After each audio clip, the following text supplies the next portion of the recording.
What is going on, everyone? Welcome to our hardcore group Ironman series. So first things off, if you guys can tell from the title, I am playing this with Alfie, Alkan, and Zulu. We also have a Discord for our group if you guys want to follow all of our progress in one place. We'll post certain goals we have, things like that. So I'll leave a link to that in the description if you guys are interested in it. So I'm just going to be showing some things in the background while I'm talking about what we're going to be doing with this series.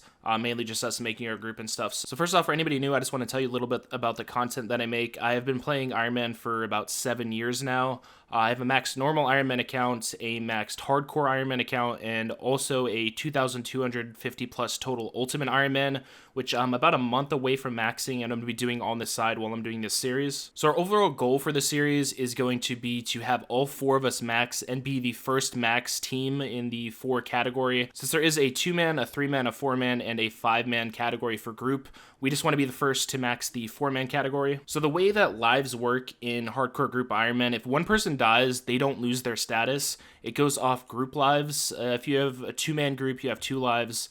3-man, 3 lives, and since we're a 4-man group, we have 4 lives. So if anybody dies in our group, our entire group loses a life. And that goes down, of course, to the last life, and if that is lost, then all 4 of us lose hardcore status. Also, the high scores for this mode are going to be based on group total level. So, for example, if all of us have 2,000 total level, our group on the high scores will show up as being 8,000 total. Also meaning that for your group to be fully maxed, you need a total of 9,108 total level among all 4 of you. We're going to be doing some PVM here and there, but for the most part, we're going to be focusing on maxing. So now for the goals of everyone in the group starting off here, I'm going to be doing some early winter Todd, but I'm not going to be going all the way to 99. And then I'm going to be working towards being able to blackjack so I can feed everybody on the team like 1.5 to 2 mil. We do want to start Kingdom early. That's going to be huge for us, so I'm going to be working to feed everybody cash. Alfie's going to be rushing 83 Hunter to get Dragon Imps and feed us all Glories, and then he's going to move into doing Slayers so he can also give us all Black Masks and Whips. Zulu's probably going to be the most important person. He's going to be rushing the Dragon Slayer 2 quest, and then getting 95 Rune Crafting to feed us Wrath Runes. That's going to be for one of the new spells. When you use it while you're slaying, you basically get 1-to-1 Slayer to Prayer XP, meaning that by the time you hit 99 Slayer, if you've been using the spell, you will also hit 99 Prayer. And finally, we're all going to be feeding Alkan potions so he can make us a bunch of high-level potions early on. If you do end up enjoying this video, or you're a long-term subscriber of mine and you want to help me out, I'd really appreciate it if you could leave a like and a comment. It would really help me out. Okay, so we have our teammate here, and we decided to make the team name Touch Grass. It's just, a meme account name. I think it's pretty funny.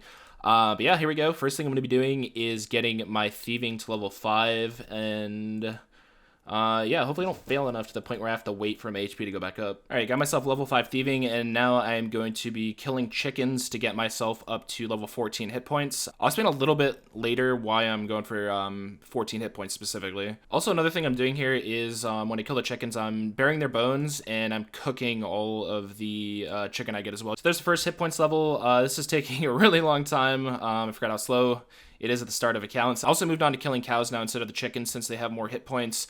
And I'll be able to move up a little bit quicker. I made a little bit of a misplay here. I completely forgot that you can use the event RPG for 225 coins, and this makes your attacks a lot quicker. Thankfully, I didn't really spend too much time on it. It's only been like 15 minutes, so it's not too big a deal. There we go, level 14 hit points. Also got up to 12 strength and attack and a few other levels in here as well.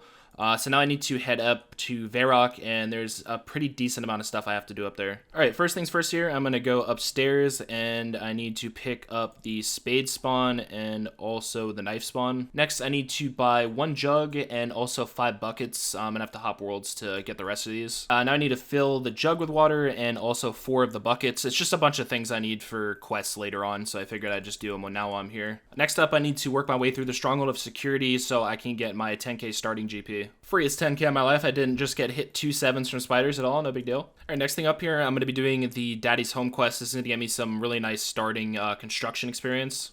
Also, this is something I figured I'd show. I'm in the middle of doing this quest still, but in the group storage, we had one person go for the super anti-poison, so I can skip going for that, and I just got it out of the group storage.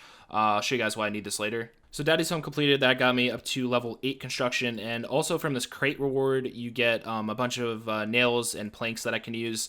And using these is going to get me from 8 to 14 construction on top of that. Thankfully, this quest gives these house teleports and also another teleport to Fally, which I can just use as a bank. So that's an inventory used up. I got up to 11 construction. So what I'm going to do now is teleport to Fally. And while I'm over here, before I continue with construction, there is a few things I need to get.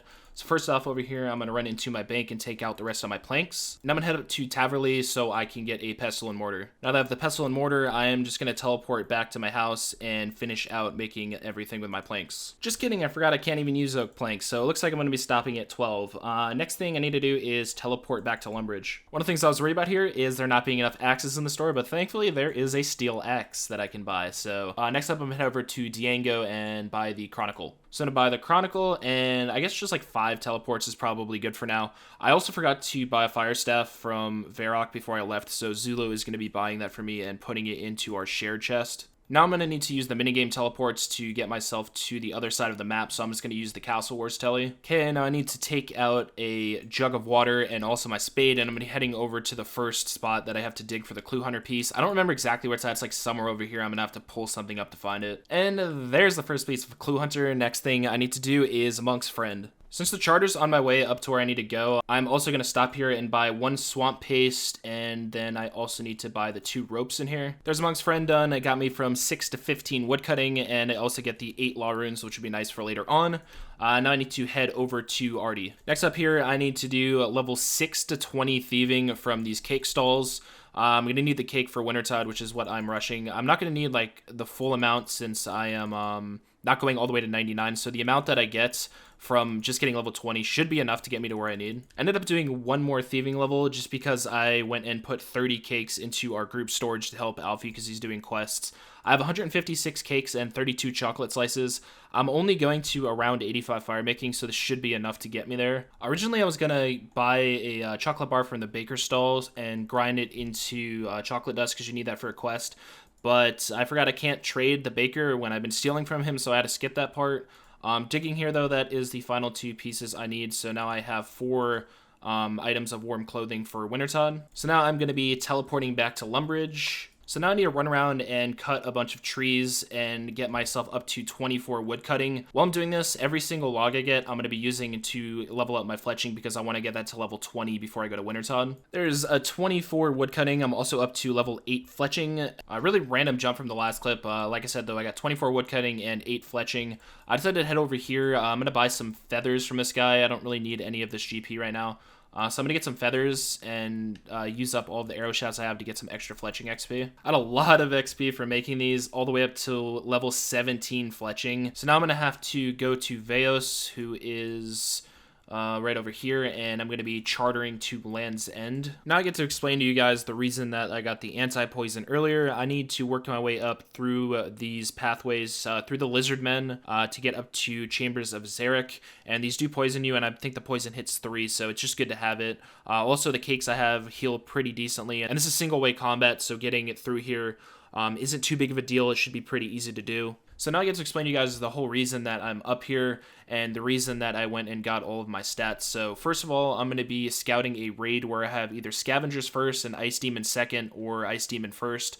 So there's a method with the Ice Demon here where you can put Kindling on the burner and it's 2 times as fast as doing Teaks to get to level 50. I will explain that to you guys a little bit more once I get this raid scouted, but for now I'm just going to be scouting it and I'll see you guys back once I get one. Hopefully this isn't going to take like an hour to do. Okay, so I skipped recording this because I wasn't entirely sure if I got an Ice Demon room or not. If you see over here, I got F, which is farming, and then S is scavs, and then my puzzle actually said unknown, so the only way for me to know is to run up here. The reason that I got 14 hit points is because the scavengers in this room back here, they can max at 13, so getting myself to 14, make sure I don't get 1 hit, and you only get 1 scav max per solo raid, so I don't have to worry about getting hit by 2. Now, the reason that I got 24 woodcutting is because when I cut these saplings right here, level 24 gives you a chance at getting 2 kindling, whereas if you're under 24, you can only get 1. So now the method that I use here is you're going to get a full inventory of kindling and you're going to drop them all on this square, and you're going to go back and forth lighting the braziers. You want to light one and then light the other and then go back to the other one.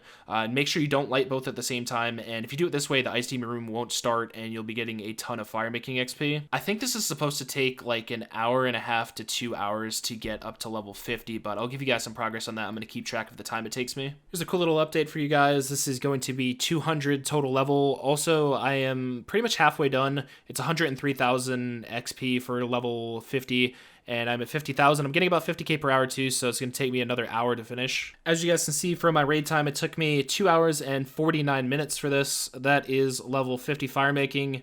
Also up to 39 woodcutting from that too. Pretty close to 40. So there's one thing I need to do now before I go to Wintertod, and that is to get myself from 17 to 20 fletching. So I'm going to head back over to Lumbridge. There we go. 20 fletching. I have everything I need now for Wintertod. I do want to end the video here though, because I need to get this uploaded at a decent time for you guys. I'll probably even have another video ready to go tomorrow before I even get off today.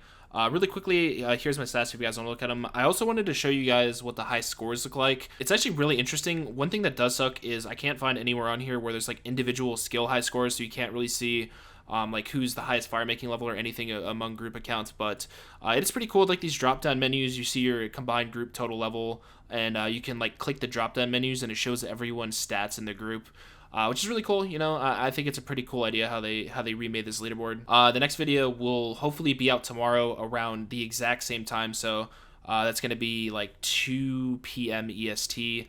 I hope you guys enjoyed this video and you're looking forward to the series. Yeah, I'll see you guys tomorrow in the next video. I hope you enjoyed it.